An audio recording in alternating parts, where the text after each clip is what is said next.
Hey Clashers, as I'm climbing again a couple of legend trophies, I was surprised seeing this strategy that many times on my defense log. I mean, around 5-6, 5-7k trophies, I have seen this so many times. And I was thinking like, well, I'm doing right now a legend series where we're trying different strategies, we're trying to figure them out, trying to see if they are any good whatsoever. So I thought, let's try it out. Let's see how good this strategy actually is. 11 Yetis, 8 Witches, and the Super Valkyrie.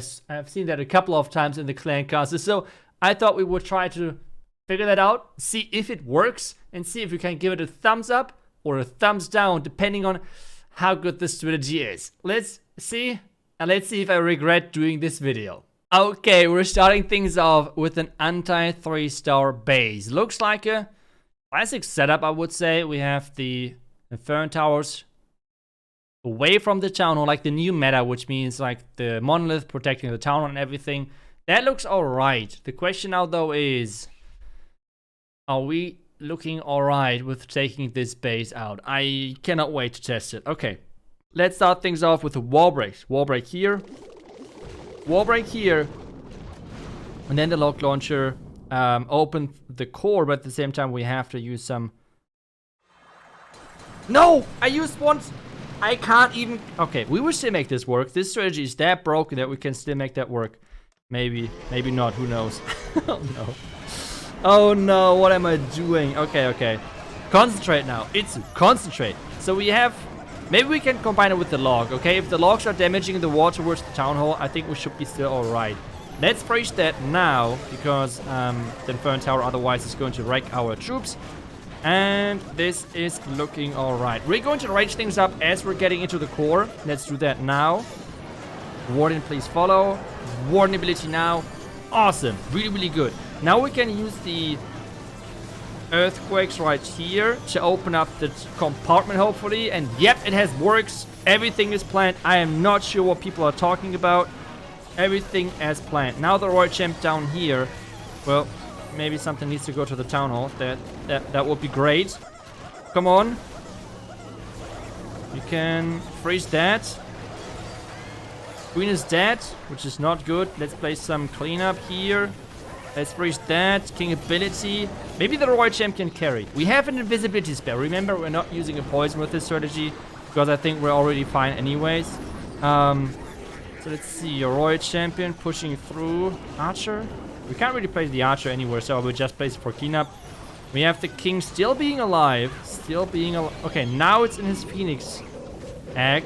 I don't really see me 3-starring this. I don't think that we're going to 3-star this. Invisibility spell? No, the Scatter still got a shot off. That kind of sucks, but...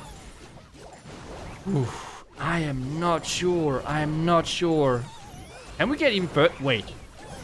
Those heroes are getting way further than I thought. Archer Tower is next on the menu. Can we still 3-star this?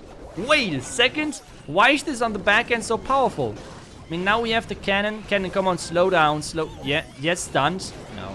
It's not going to 3-star, but it's quite close. It's way closer than I expected. This was a maxed out base, I think, right? At least the last couple of defenses are maxed. I believe everything, but the majority at least were maxed out. So, or like, were pretty well upgraded. So it's a decent percentage. At the same time, though, I did a couple of mistakes, like dropping the earthquakes, and I can't even count to 4. But otherwise, it's working surprisingly well. So the question now is this strategy meant to 3-star always, or is it more about like securing always the safe 2-star with high percentage to get more casual-oriented players into the higher trophies? Because as I said, I have seen this strategy now a couple of times on 5, 6, 5, 7 trophies, like 5,700, 5,600 trophies, which isn't too low, to be honest. So maybe that's just the idea behind it. Let's just keep trying and see what we can make of it. But right now, I'm not really convinced so far. Okay, we have another base and another try with our strategy. The question now is, how do we approach this? I think what we could do is wall break on each side, like into these Inferno Towers, lock launcher all the way through, and I think that's what I'm going to do. Let's try it. Wall break, then the lock launcher in the core, first earthquake and then lock launcher, like there. Perfect. Open everything. And now let's try our best. So 1, 2, 1, 2. That. I think early rage to get really quickly into the... Maybe the early rage was bad, but we would see and figure out in just a second. Flank castle troops are coming out. Let's see. I think when the king is getting targeted by the monolith, that's going to be my go time to actually use then the warden ability, which is, I think now. Let's do now. We can actually use the earthquakes towards the top side to damage the town hall as well. Use the royal champ to protect our witches around the bottom side, which they have freezes, a lot of them actually, so let's try to use them. Headhunter in so we can take down the defensive king. Freeze that again. I think at this point we're going to mainly freeze the town hall with the lock launcher, taking everything out, like opening up everything. I think it's a good combination to do that. Queen hopefully is going to take down the town hall. Headhunter did a great job of helping. Royal champ hopefully is not going to get in range of the town hall, which is the case while it's still active. We have an archer which we can use. Let's place it up here. Witches are doing the surrounding stuff, clearing things up. This is actually looking pretty good. This is actually looking pretty good, not gonna lie. Maybe this is our first 3-star. Maybe this is our first 3-star with this strategy. That would be crazy because I am not really convinced so far.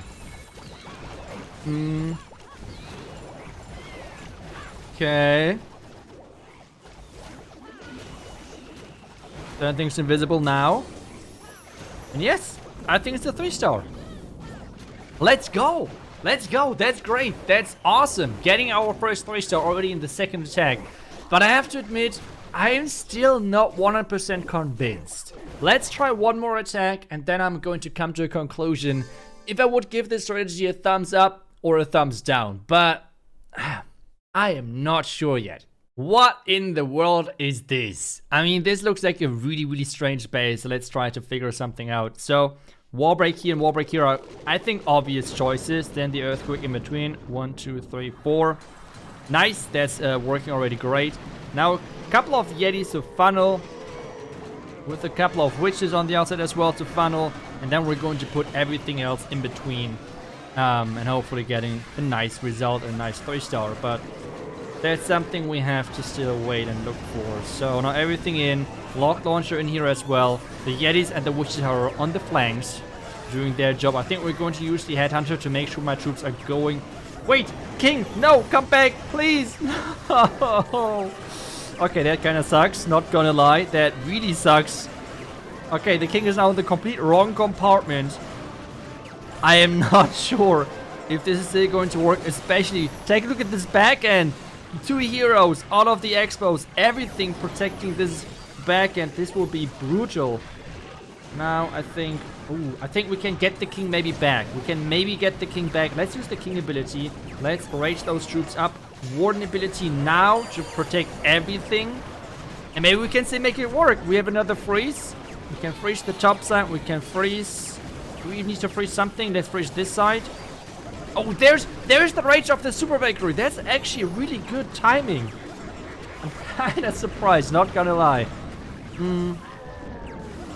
Well, I think we can make this work.